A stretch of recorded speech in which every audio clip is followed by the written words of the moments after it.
Siti Surhardiyati says her 2-year-old son Umar died within 2 weeks of taking tainted cough syrup, a scandal that's rocked Indonesia. She arranges shoes outside her home every day, fighting back the sadness that her son, one of 200 alleged victims, is no longer with them.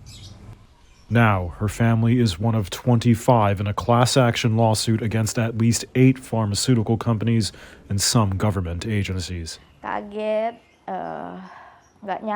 was shocked. I couldn't believe it. It was like a dream. And it all happened so quickly since the first day he fell sick until the day he died. Cepet banget, cuman 2 minggu gitu. It was so fast, only 2 weeks. As there was no information about this illness, we kept asking what caused this and what did I do wrong?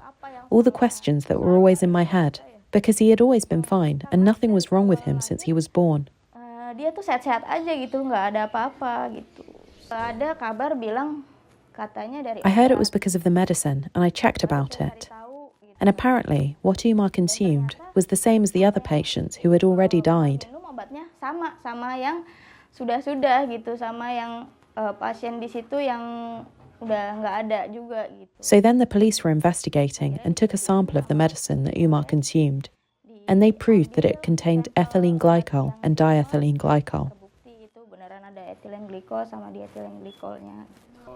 Ethylene glycol and diethylene glycol are found in some syrup-based paracetamol medicines.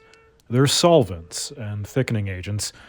They can be toxic, though, and are also used in antifreeze and car brake fluid. Surhardiyati's son died of acute kidney injury, which is what has killed the 200 children since last year. Authorities say the disease is linked to the 2 chemicals. A lawyer for one of the families says they're seeking damages of about $224,000 each. The case is currently at trial.